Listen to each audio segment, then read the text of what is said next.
And then let me just find a link to it.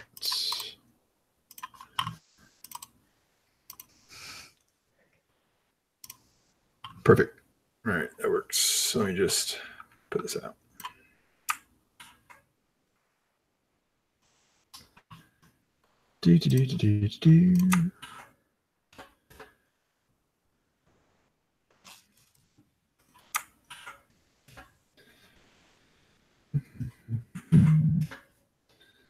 Spamming everywhere. All right. Daniel, we'll just get started. Okay, does that sound good? First of all, do you want to tell us what you're showing here? Okay, this is one of my paintings, and this is from a world that I'm developing for a graphic novel that I've been working on. And in this world, there is a being called Yem that has he's like a balloon that lives over everybody, and he has thousands of heads, and he's friends with everybody on the island. So here's a picture where he's saying there's no gods, there's no magic. I'm a person just like you, a person with thousands of faces. And let's see, the people on the island are these demi-aquatic creatures called the mercats. So they've got skyscrapers, and they've got a fairly advanced economy, but they are not. They don't understand how Yem interacts with the economy. Okay. Interesting. Sounds like you have some themes coming in, maybe from Bitcoin, huh? Well, so I started working on this when the core cult was taking over, Okay. because I wasn't able to do very much during that time. So I decided to. So I was able to focus on this project quite a bit. Okay. Now it's a lot harder for me to work on it because it's easier to actually do stuff with Bitcoin itself. But originally, my idea is that Yem is like Facebook. So he's like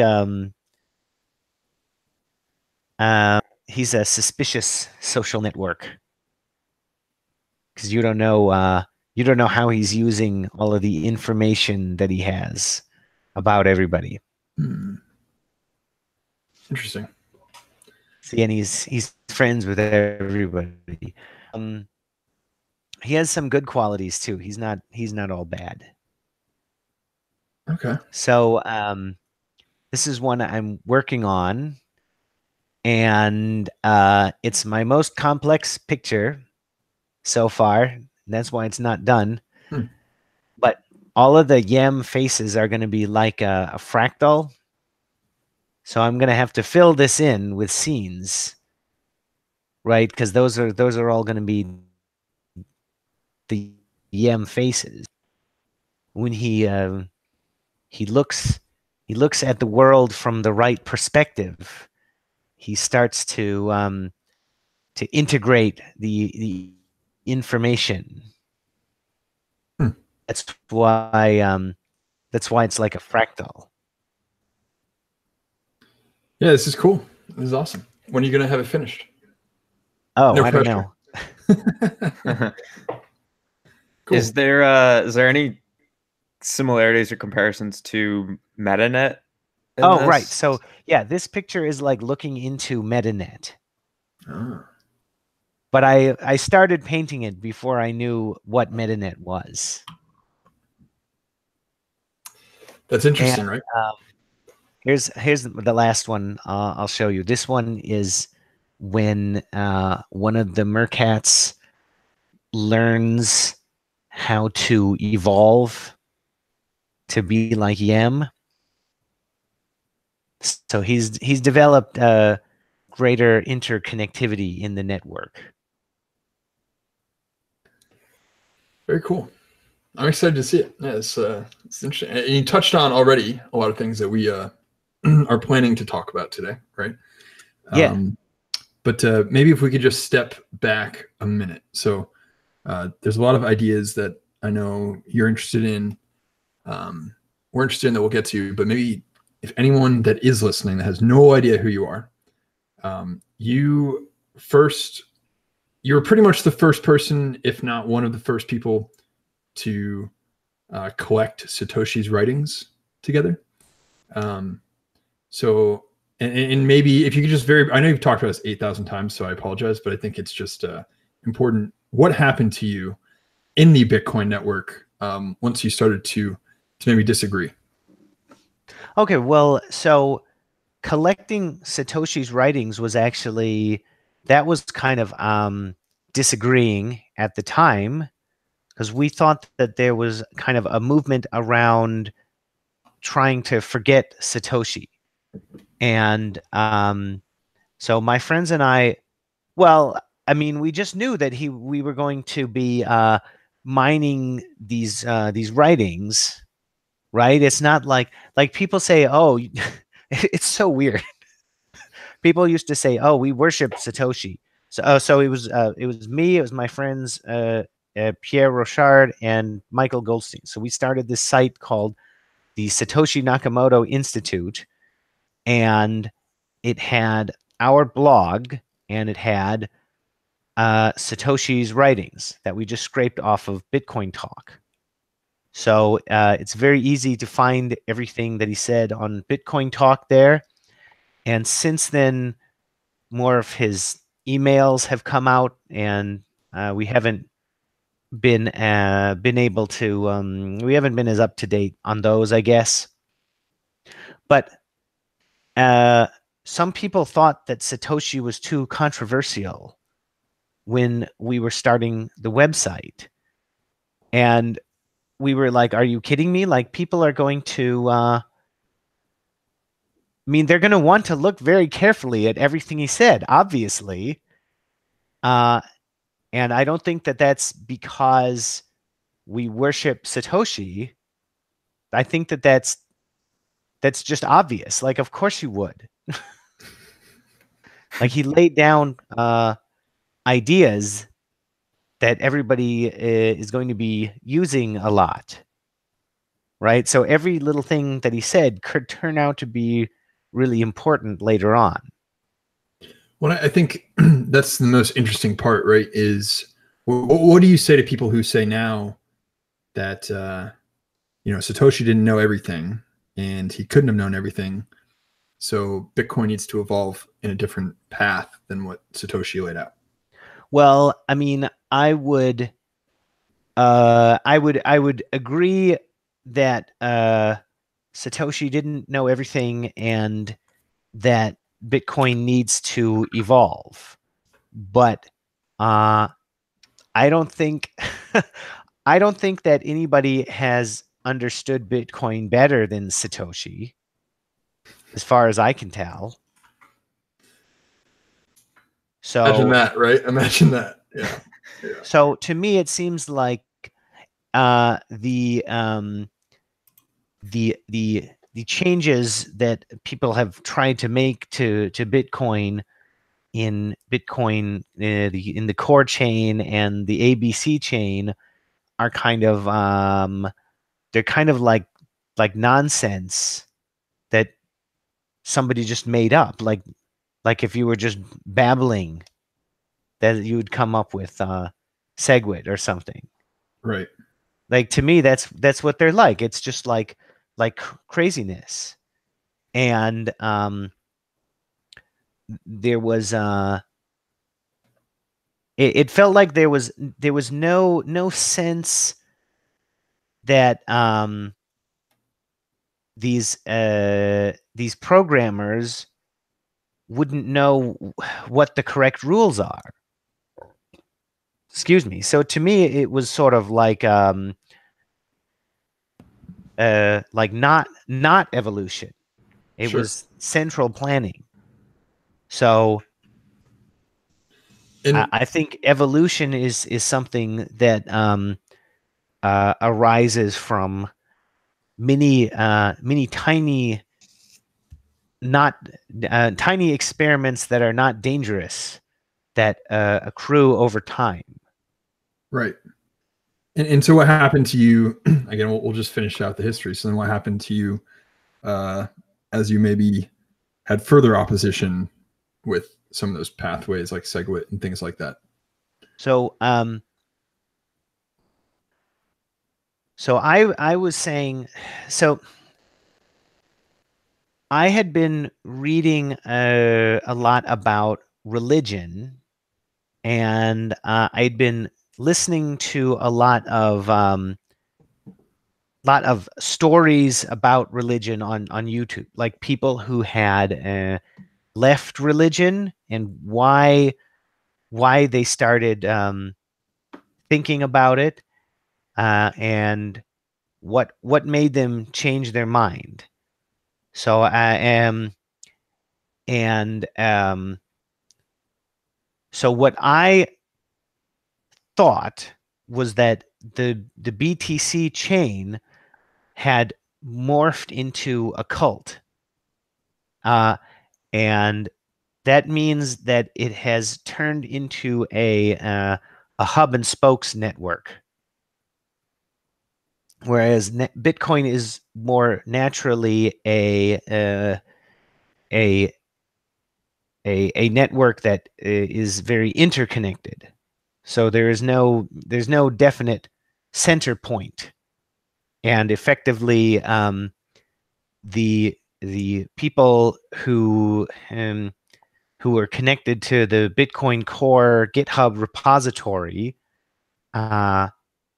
were attempting to maintain this hub and spokes shape, which is not natural for Bitcoin.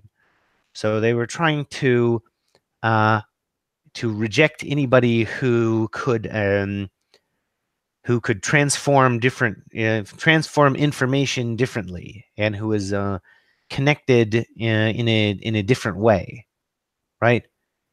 And that's why it's a cult, because cults depend on bad ideas surviving, and the only way to keep them around is to get people away who figure out that there's something wrong. And so they drove you away. How? Well, so I left the Nakamoto Institute, and so I don't know. See, the thing is, what can they do to drive me away? Because it's not like the Bitcoin community is international, right? And we communicate over the internet.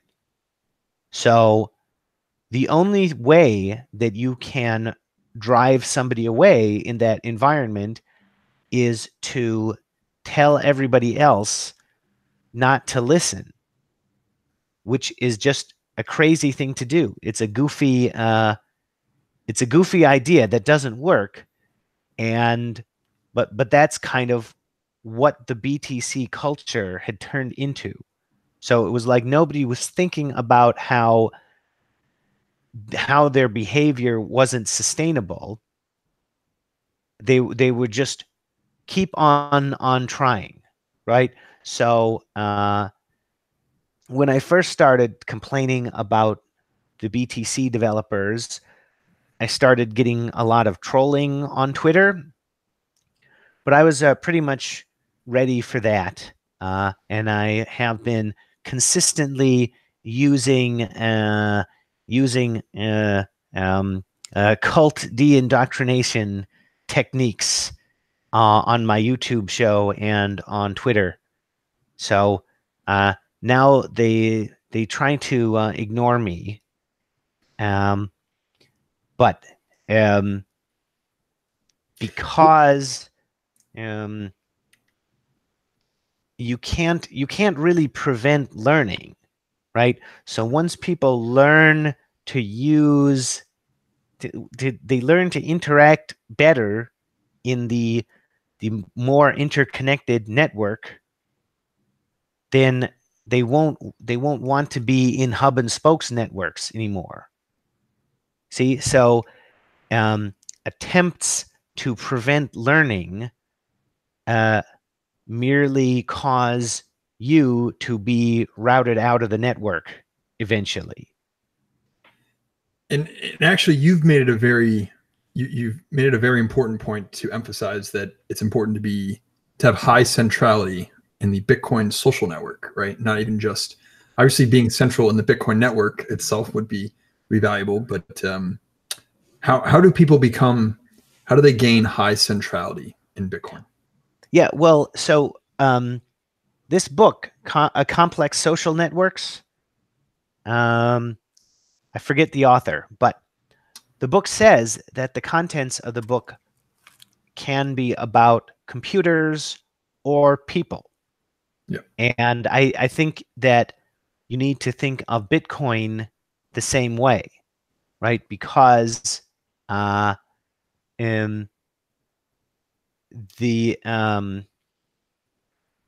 network of people is the reason that Bitcoin is valuable.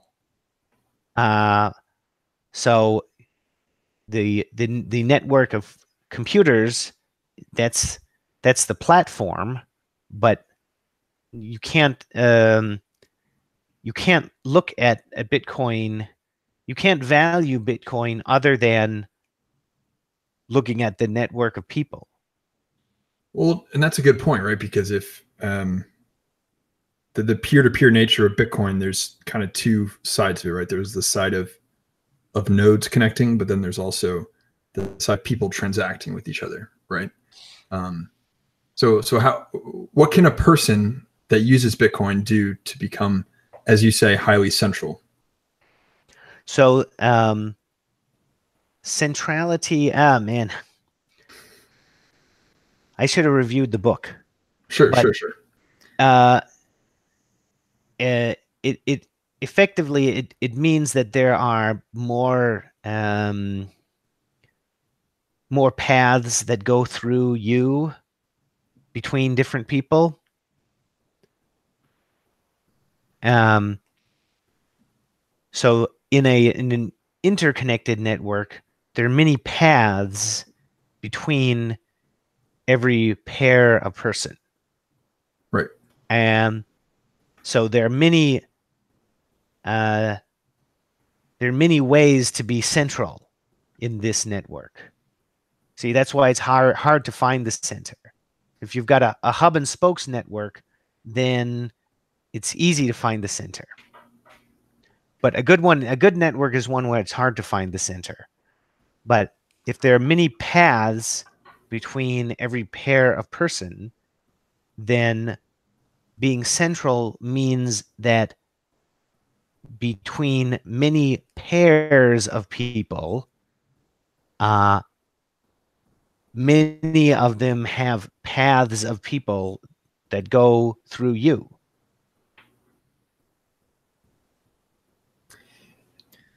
So would this be Yem in this case? Yeah, Yem wants to be he wants to be the center of the network. Without everyone knowing where the center is, really, I guess. Well, so once we get past this part of the story, I think I'm going to have to start drawing a small world network between all of the Yems, because then it's going to be like a big knot. But before this part of the story happens, then we've got more of a hub and spokes network, and it's like someone who's trying to maintain the shape of the network. Let's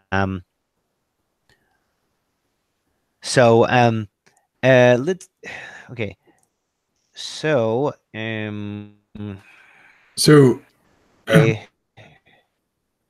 Go ahead. Sorry. Oh no, here we go.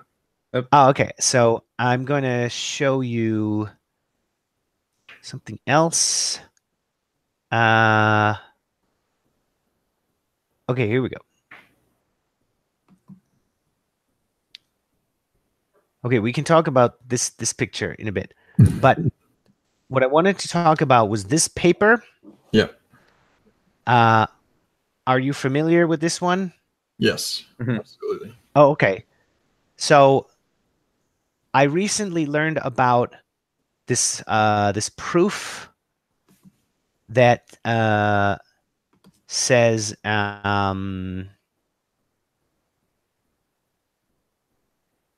where is it? So while you're finding, I will Is it? mention for people listening, this is the paper on Bitcoin in red balloons by some Microsoft researchers, I think. Yeah. Yeah. No, it's in section 3. Oh, here we go. Yeah, theorem 3.1. Suppose that h is greater than or equal to 3. And so h is the maximum number of hops between different people. Mhm. So the number of steps that you have to take to reach different nodes in the network. So if the number is higher, that means it's less interconnected. So what it says is there is no Sybil proof reward scheme in which information propagation and node duplication are dominant strategy for all nodes at depth 3 or less. Okay, so what that says is if it Essentially, if it takes 3 or more if there are three or more edges between you and the farthest away people from you in the network, then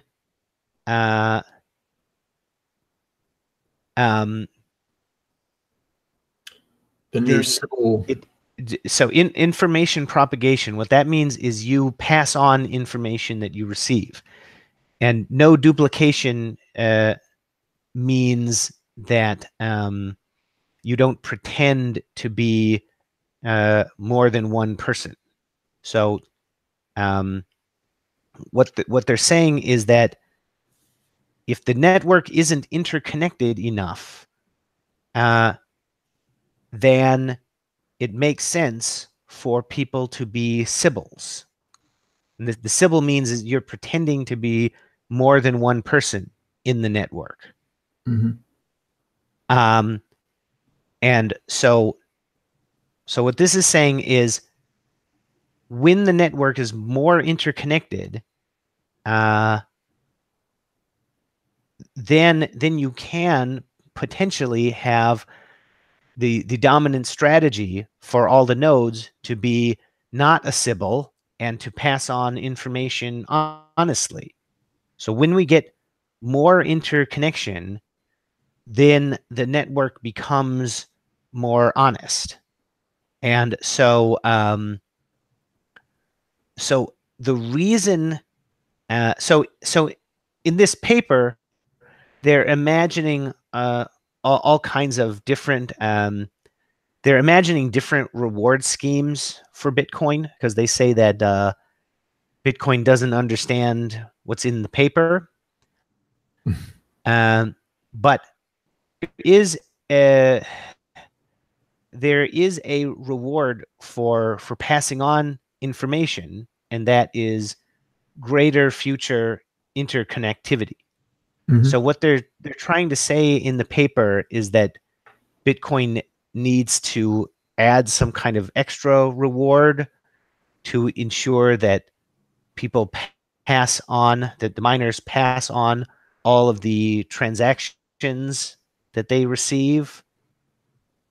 But Bitcoin as it is satisfies the kind of reward scheme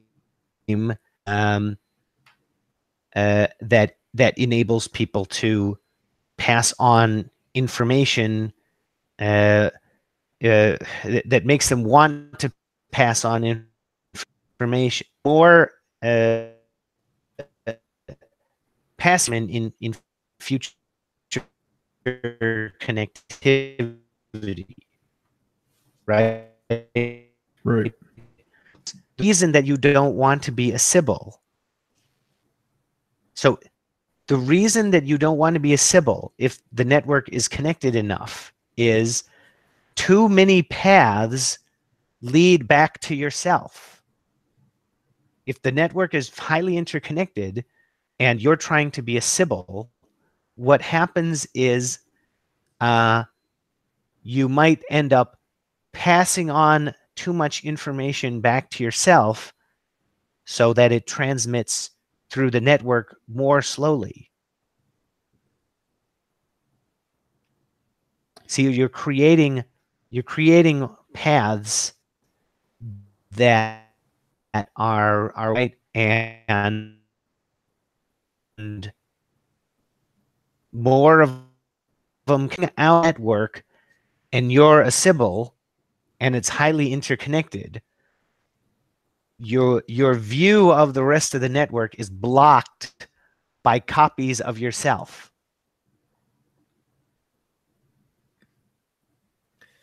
So you talked a little bit about the reward. How does the economic and market forces long term play out for Bitcoin? Or why Bitcoin, I guess? Oh, as opposed to what? Like Ethereum? Yeah, I mean, I guess like I mean, we're all on the Bitcoin SV side, or we believe in large blocks. But how do you, I guess, diffuse the other networks by economic and market forces for this network to evolve into a stronger network that you're talking about,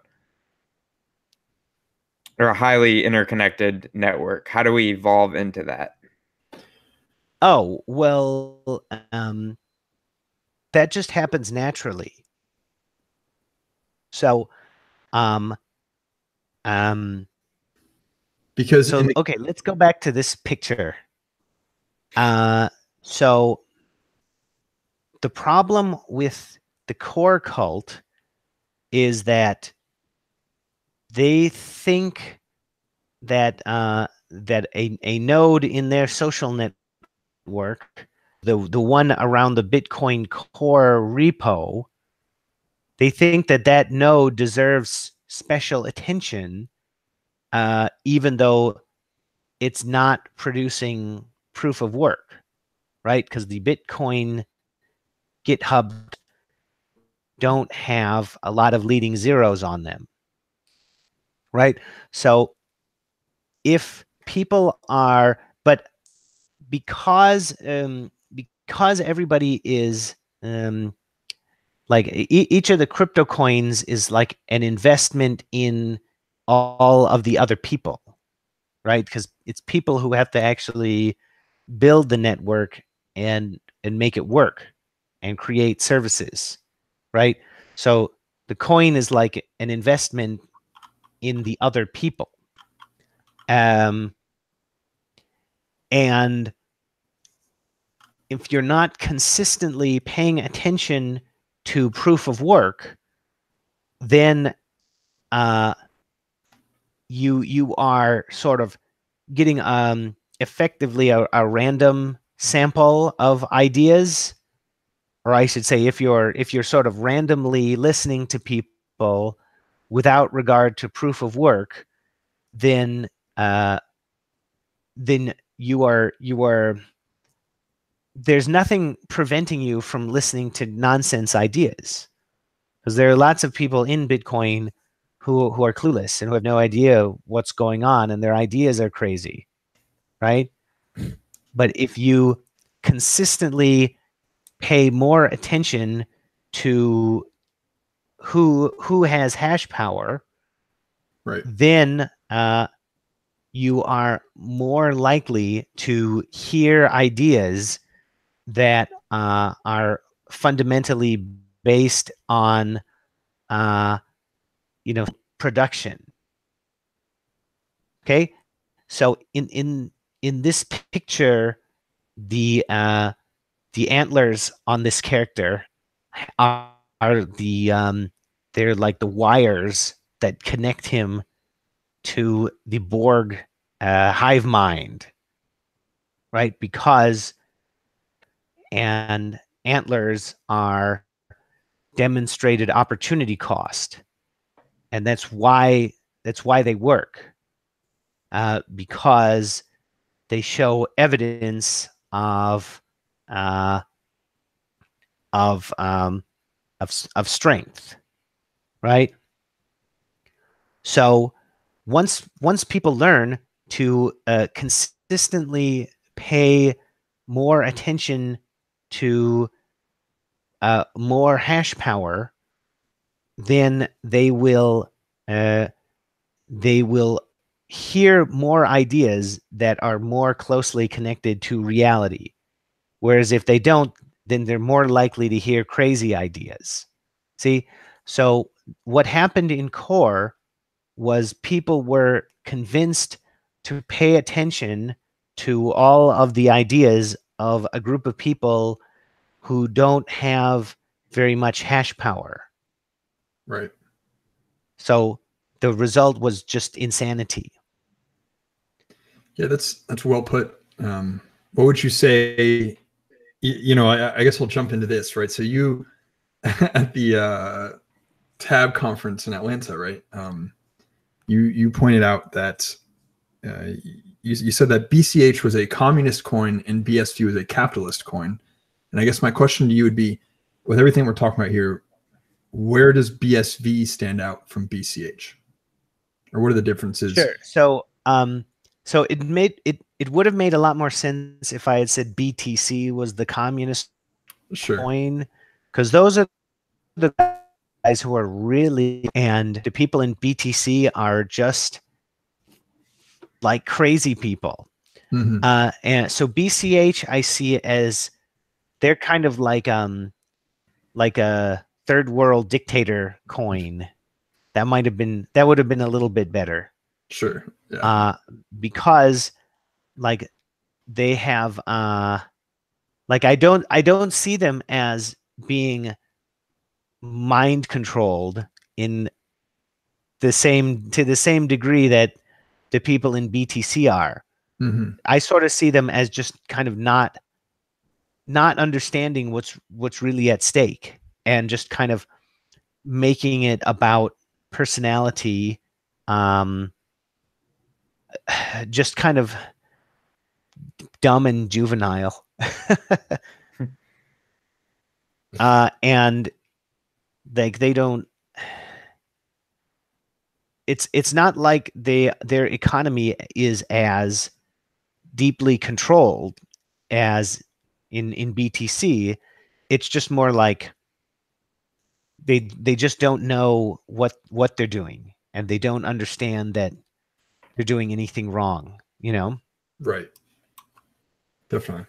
Yeah, I mean, I kind of feel like BTC is the they are like you kind of said, they're kind of dumb, but they get blinded by the noise almost of the price.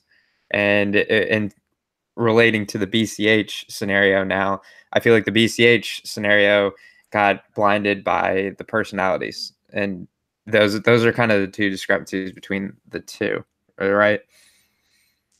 Oh, so I read this thing somewhere that said somebody posted on Twitter something about mass hysteria, and when I read about it, I was like, yeah, I think that a lot of the people in Bitcoin exhibit signs of mass hysteria, and I think that really has to do with so what this article said, it said people with mass hysteria may look like they're doing really stupid things for no reason. And I was like, aha, that's it. So I am going to I'm going to try to use the mass hysteria meme a little bit more. And so what I think is funny about mass hysteria is that the word hysteria means influenced by the uterus. So I'm going to say that they're all acting like sissy girls. Because that's what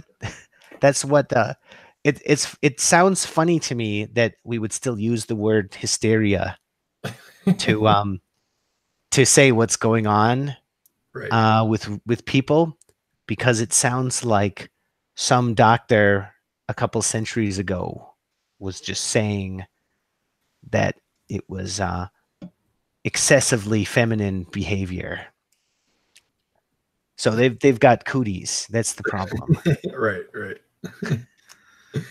I wanted to, I might have meant this earlier, but I did want to say I really appreciated you put out a video and it took my favorite movie, one of my favorite movies of all time, 2001: A Space Odyssey. The other movie I hadn't seen, the Transformers movie, I had not seen that, but you gave me a good glimpse as to what that was about. But I think your 2001: A Space Odyssey Bitcoin video was brilliant in regards to how it explained Bitcoin, but also it's very hard to find anybody that actually understood that movie very well. And I thought you did a good job of explaining the movie, what the movie was actually, and in a weird way. Only a leader in Bitcoin would be smart enough to understand the movie 2001: A Space Odyssey. It is a tough one. Yeah. Where do you see maybe in that respect, where do you see Bitcoin taking us in man's evolution? Oh, that's a good question. Let's talk about that, because I think that there is a new strain of human that is emerging as a result of Bitcoin, which I call Homo Bitcoinus.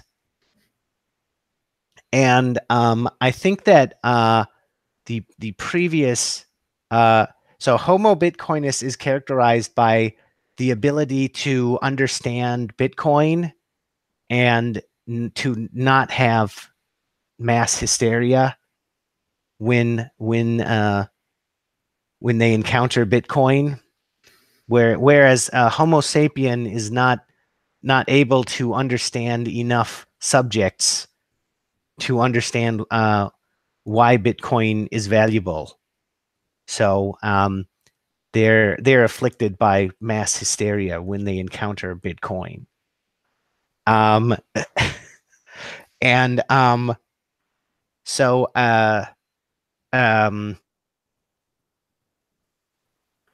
can I maybe expand on that? Because I want to ask you a question, right? I mean, is like a herding animal. So this character in the picture, he's a deer, because there's hash power, because that's like antlers, but the behavior the behavior of Homo Bitcoinus is like a herd animal, right? Except not around a location, like a physical location. It's around a shared idea, and the shared idea is Bitcoin. So it's like a mental herd around the idea of Bitcoin. See, so that's why there's a Borg ship, and the antlers are the wires connecting everybody. do you think? And the previous version of human, the Homo sapien, they're more like a pack animal, and that's why they like to form hierarchical structures. Do you think that there is if we are assuming that there is some kind of natural evolution that occurs by understanding Bitcoin, by being inside of Bitcoin, do you think that there is I'll speak for myself probably, but I think this is true for a lot of people. Bitcoin at least has given me a better appreciation of capitalism, for example. Do you think that as part of the this potential touching the obelisk, right? This potential like understanding Bitcoin and evolving. Do you think there's some kind of root? I guess number one for you, were you brought to Bitcoin because of capitalism? Did you get more interested in the ideas of capitalism because of Bitcoin and understanding Bitcoin? But then also, secondly, do you think part of this evolution, this Homo Bitcoinist step in nature, do you think a lot of that is driven by really like a new hyper connectivity of market forces and information value and that kind of stuff? Does that make sense? Yeah, well, I think so. Joking aside, yeah, I think that failure to be open to new information is the downfall of BTC and just an extremely dangerous thing for Bitcoin as a whole. Because what we've seen is mass numbers of people in Bitcoin just going along with the BTC crowd, and it was all because all because of this network topology game that people have been playing, and the people who went along with BTC don't like they're like they're like if you had a herd animal that had a shepherd, right? Instead of being out on interest, right? So that's not a good thing for Bitcoin to have. And I guess I'll reiterate that first question because I'm just curious, like your own idea of not politics, I guess, but maybe just like political theory, right? Capitalism. Like, were you already kind of into that before Bitcoin? Did that appreciation come after Bitcoin? What was that for you? So sorry, I missed your question. Could you just start the question over again? Oh, sorry. Yeah, just like I'm just always curious to hear people's experience with like their appreciation of capitalism as like a not political theory, I guess, but economic theory. And when did you get in? When you got into Bitcoin, was it something that you already had an appreciation for? Did you gain a bigger appreciation for it, understanding Bitcoin further? Well, I guess I would say that I appreciated Atlas Shrugged more than before, but no, I mean, I'd always been a big believer in capitalism, and I was very familiar with Mises and Hayek and Rothbard and the other Austrians, I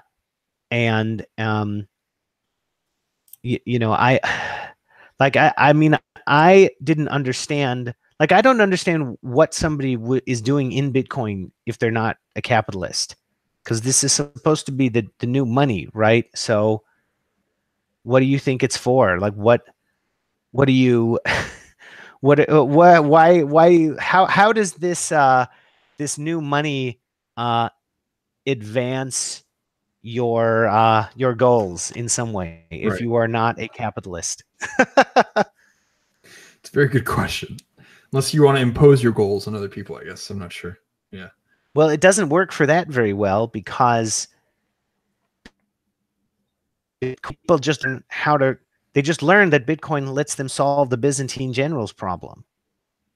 Like once so like the people in BTC, they don't really know what the benefit of solving the Byzantine generals problem is, because they don't think that they need big blocks.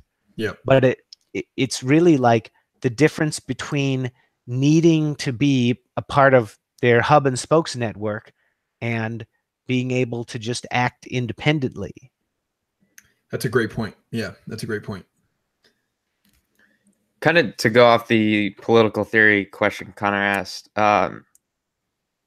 like the problem that a lot of people have with the SV side now is this whole statist theory.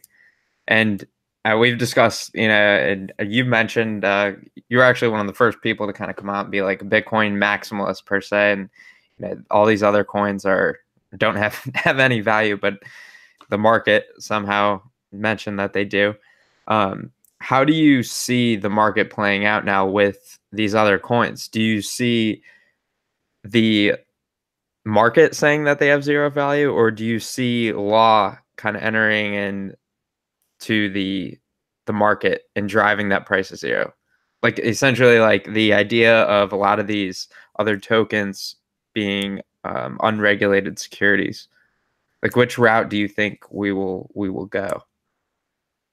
Well, I don't know. That's a good question, and I certainly don't like.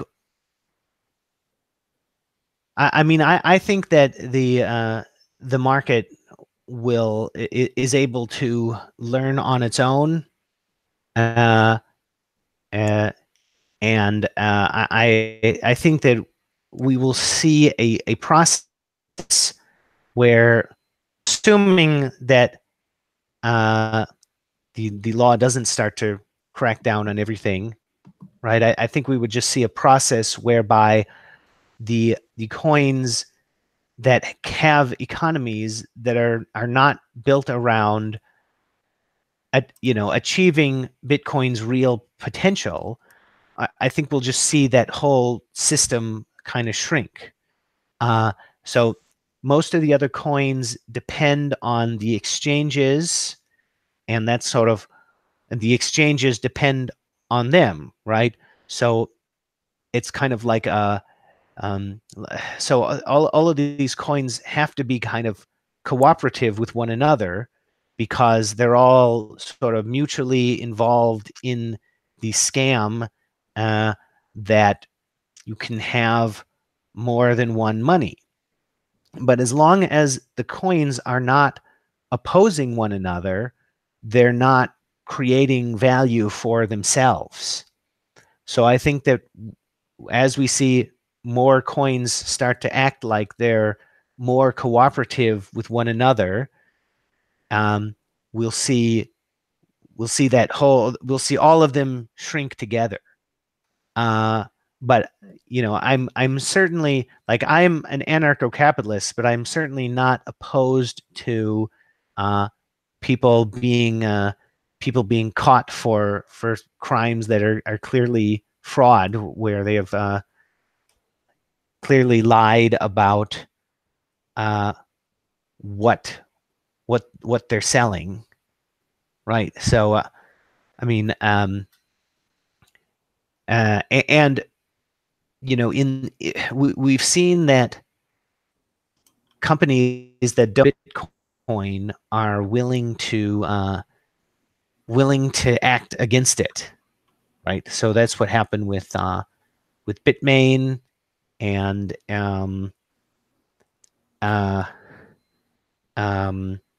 with Blockstream. Like, it's hard to know what people are really thinking behind the scenes, right? Anyway, I kind of went off on a tangent there, but I just wish people would sort of understand that everything going on in Bitcoin is kind of like a big strategy game, and a lot of people just aren't really playing it very well. See, and as a result, they're going to lose out eventually, no matter what happens. So you mentioned like they're cooperating with each other, really. So in a way, they're cooperating with each other, and they have a lack of competition by cooperating with other tokens, and then in return, that essentially drives the utility of all of them lower. Is that kind of so? Like the value of money is based on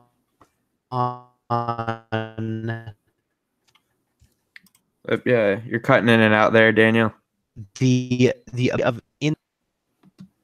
Sorry, I shouldn't be using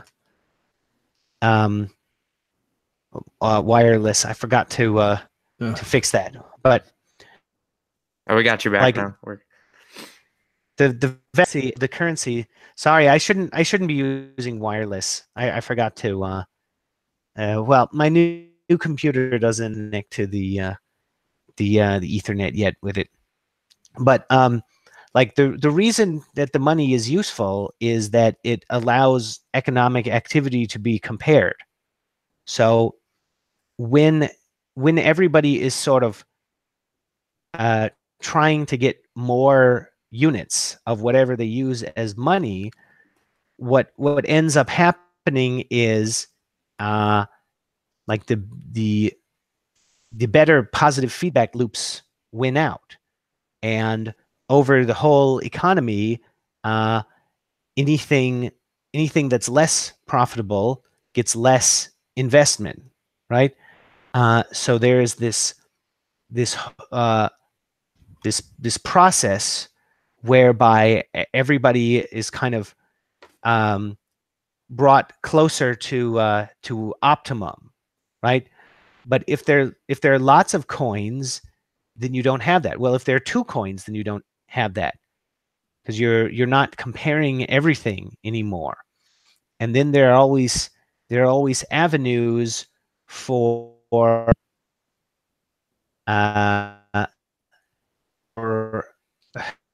it's easier for people to avoid optimization if they're not all trying to focus on one unit.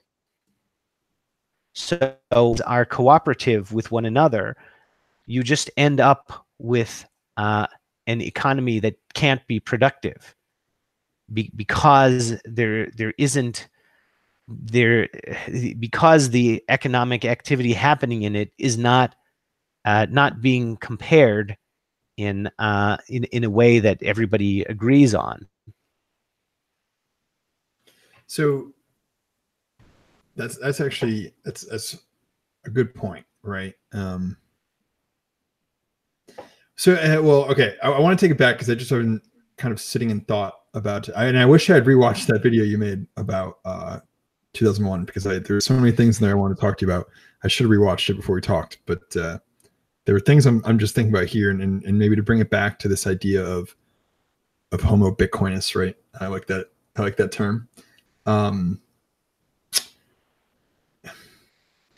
It almost seems that it's just kind of tying to what you're saying here around maximalism versus kind of like being distracted by a non-maximalism viewpoint, and not being able to, in some capacity, cooperate to grow value. I guess it's something that when I talk about it to other people who don't know anything about Bitcoin, it makes me sound insane. But again, I think your video did an amazing job of just subtly getting to the point of like, this is what Bitcoin is and how it works and what it will lead to. And I guess what I wanted to maybe talk about is with Bitcoin, it seems like the further you understand it and the more you start understanding what hyper Bitcoinization looks like, right? This idea of metanet, right? So, because what bothers me the most is actually that we've used a different term to just describe hyper Bitcoinization, which is metanet, which is fine because it sounds like internet and it sounds more palatable to people. But really all metanet is just everything operating under Bitcoin. And really, so what that means is everything operating under a value structure, right? Where everything is valued in some capacity. And I guess what I see in this hyper Bitcoinized world, putting aside governance, putting aside even the hierarchical structures that will probably still evolve. I don't think you ever get rid of hierarchies. It seems like what does happen in the end is inherently valuable things rise to the center and non-valuable things don't. And they maybe stay towards the periphery of the network. Where does that bring us as a society? How do you think it does affect governance, but maybe more importantly, to me, that idea when everything it's the same way how, and I know I'm going a little off here, but like when the internet, I'm sure you had the same, everyone has that experience where they first remember they used the internet and they had that first like, whoa, I'm connected to somebody across the globe, like that feeling, right? You probably had that feeling when you first used a telephone, if you were, older than I was, because telephones around since I've been born. But the internet, I vividly remember the first time I had finally felt like, whoa, I'm connecting with someone across the globe. In the same way, don't you think that we're going to undergo the exact same thing where it's not just, whoa, I'm connecting to somebody, because there's obviously the hyperconnectivity aspect of it, but also, whoa, I'm connected to something inherently very valuable. And where does that bring us, I guess? I know I kind of went all over the place there, but what are your thoughts? Well, I think that people in Bitcoin the incentive to form a shared consciousness, because value in Bitcoin out few prediction. So the way that the whole system can become more predictable, which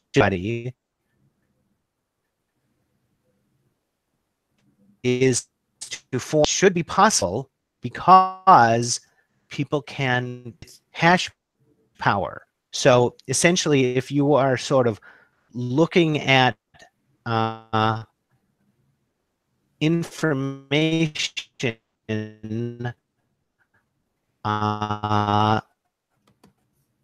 costs. Hey, Daniel, you're cutting in and out. Cutting out a bit, yeah. Oh, sorry. That's all right. Sorry, I mean, well, this is really disappointing. Try again. You're good now. Yeah, you're good now. What did you hear last? So, but basically, everybody needs to predict the whole. And the way that that becomes possible is by having a theory about what the whole is thinking, like what is the state of the whole. And then this theory now becomes one of the ways that people can compete in the centrality contest. So you can get more interconnectivity in the network by having a better theory about the state of the Bitcoin shared consciousness. And so if you can say things that bring forth consciousness, then so you have to say things that people don't know how to articulate yet. If you can do that, then that's reading the shared consciousness. So there's going to be a competition about who's the better Bitcoin prophet, and people's information that they all agree on will just be based on roughly what they're getting from the nodes with the highest hash power. See, so people are going to roughly agree on what it is. So here's the question: does the shared consciousness, does that exist already, and this is our way of tapping into it, or does Bitcoin create that? Yeah, it exists already. You can see it in all of the other coins because everybody behaves together. Okay. But it's really dumb. They're really dumb shared consciousnesses in the other coins. So when I articles in the past, like the hyper Bitcoinization article. So that article was because I thought that people in Bitcoin were really nervous, and I was thinking, oh, we're losing you again. So, well, anyway, my articles like hyper Bitcoinization were later used by the core people who took over, and they said we're creating hyper Bitcoinization for you. And these people would meme even after I would tell them that it's time to stop thinking about hyper Bitcoinization, because now you've got problems that you need to fix. See, so that's the Bitcoin shared consciousness. You could measure it by the advancement of the meme through miners. And so eventually, I want people to learn how to think together a lot better, so that the way all of the memes interact in the crowd is going to be a lot more sophisticated than that. And that's what I'm trying to do on my show. So eventually what I want is for all of the memes in Bitcoin to be as complex as the episodes of my show, and then nobody will understand what's happening at all, because there'll be just too much information for any process.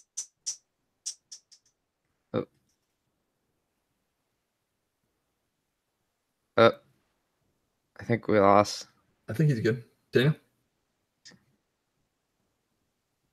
Can't hear him at all now. Nope. Is he coming back? Daniel? Man, that was a good point, Tim. I know. There you are. Hey. Nope. Yeah, it's still choppy. Oh, man. Nope. He fell into a black hole. Yeah. All right. Well, let's make sure that we remember. Yep. I can hear you. I can hear you. Hey. Oh. Okay. Wait. So before I cut out again, let's talk about quantum gravity, because that was something else. I wanted to touch on that. That was the last thing you mentioned. We haven't talked about that. Listen, here's something okay. So in string theory, a black hole is a closed string that's crumpled up. So it's a circle with random connections. Right? Closed string, the different ends of it randomly touch one another. Okay? So a black hole is a small world network, because that's how you construct the small world network. According to string theory. I didn't know that. I actually did not know that. Yes. What I'm curious about is how, so that would be interesting, right? Because I've always been curious about Hawking's, information theory with respect to a black hole. According to string, Daniel, I think we lost him. Well, whatever. There you are. I hear you now. Okay. There's the holographic principle. Right. Are people even listen to this? All spaces of different dimensions can carry the same information. Holographic theory. Yep. I don't know if you're cutting out or not, or if you're pausing. Yeah. Oh, man. So